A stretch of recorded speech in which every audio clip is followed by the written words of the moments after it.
Here we go, back again, quick video. Sunderland don't play till tomorrow. They're playing away at Coventry at Birmingham St Andrews ground for the courtesy of Sky Sports at 12 o'clock. Yes, away match. The biggest game of the weekend is tomorrow on Sunday at Birmingham's football ground at St Andrews, like I said. But first of all, I want to discuss Joey Barton's after-match interview. My thoughts about Joey Barton and why he said what he said. He's trying to get a dig at the Sunderland fans. He was so disappointed that Max Power put an absolutely fantastic shot into the back of the net, bottom right hand side.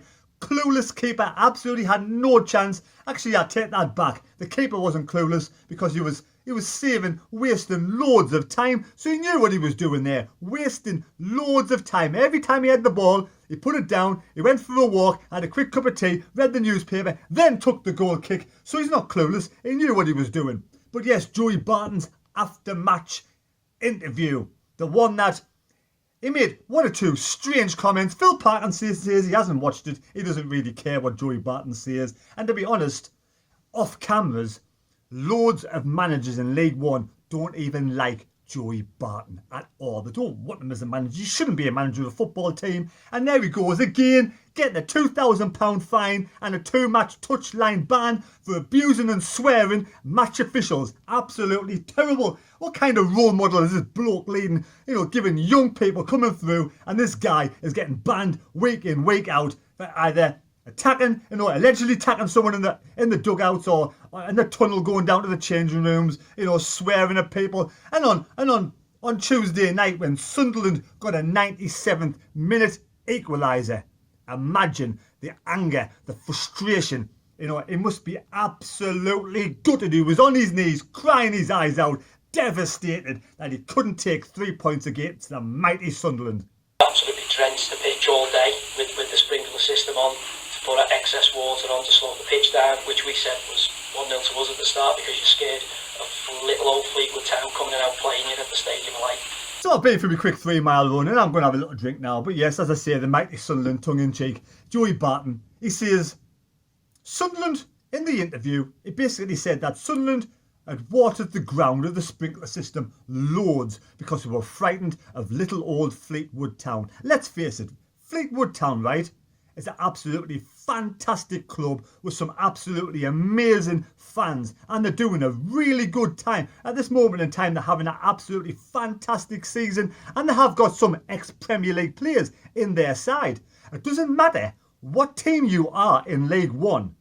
All the standard of players are roughly the same. We don't have many championship players in our side. We have more, probably League One, League Two players in our side, and it goes for every other side. So the mighty Sunderland might be a massive club with the biggest fan base in League One, but we've got the same kind of quality of players. So on the pitch itself, no club is bigger.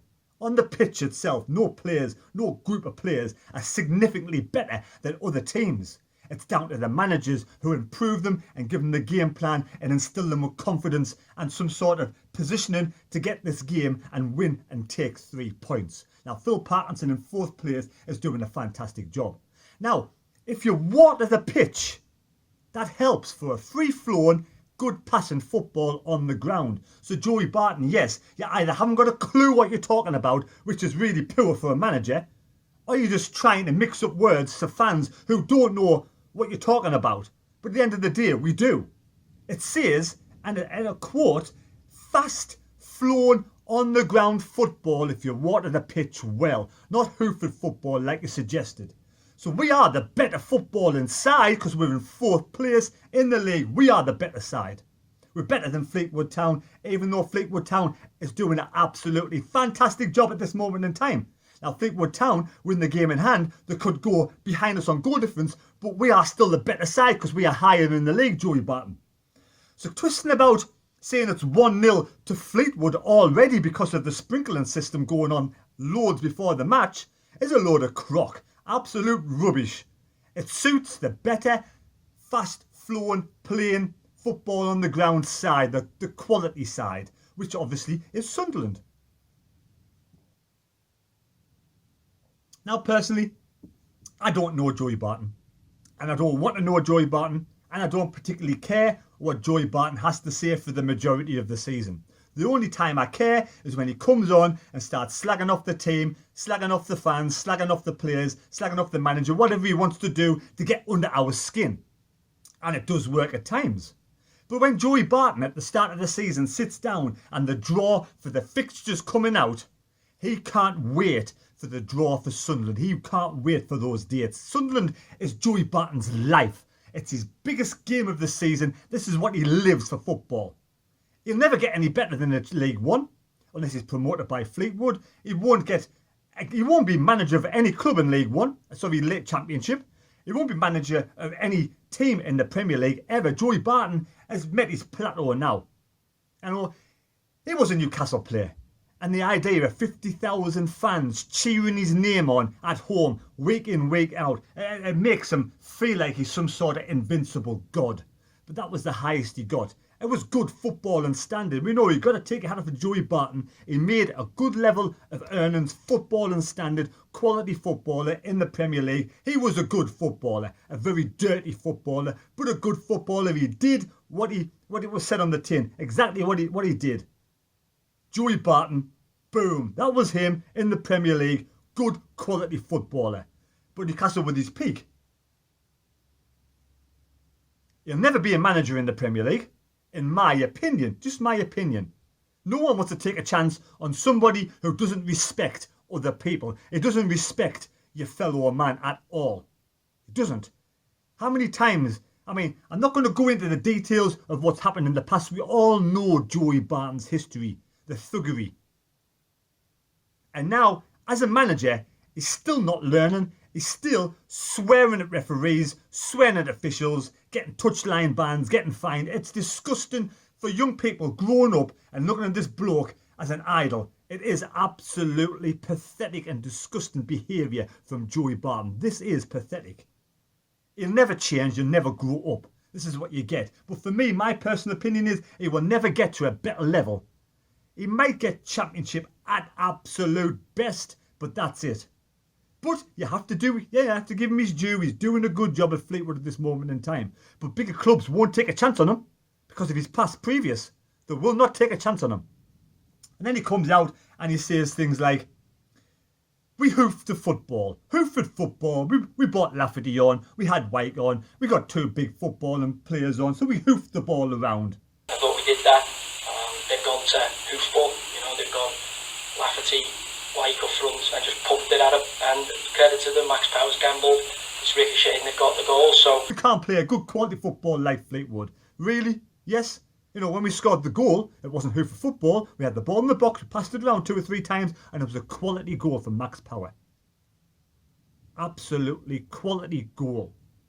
And Joey Barton, because this is his Wembley, Sunderland Stadium of Light, it's the biggest game in Joey Barton's life, in his history. It's his biggest game. In his mind, he just, for whatever reason, he just loves Sunderland Football Club, and this is his biggest game of the season, his Wembley. And when you build it up, you're waiting for it from the beginning of the season until that night, and you score an early goal because your team is playing well, and our team wasn't up for it from the start. And they've got good footballers at Fleetwood with great fans. But you lead the whole match for 96 minutes. And then in the last kick, let's face it, 97 minutes, only 5 seconds to go. Max Power, last kick of the game, puts the ball in the back of the net. That must be absolutely gutting. It must be absolutely devastating for Joey Barton. He just wanted the ground to open up and for it to swallow him up. He was on his knees. He was absolutely devastated. He must have been. We all know how angry and how evil this man can be. Imagine the rage inside boiling over, and he couldn't do anything about it. And all the Sunderland fans coming down.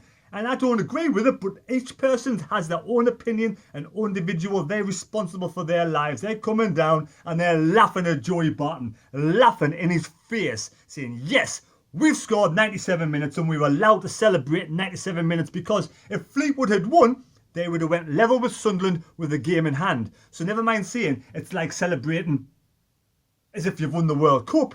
It was very, very interesting as a former Newcastle player to see Sunderland, who were in the Premier League 3 years ago, celebrate like they won the World Cup final, having scored an equalised it in stoppage time against the mighty Fleetwood Town. When you score in the last second of a match, no matter who it is, Fleetwood, anybody, you're going to be absolutely buzzing over the moon.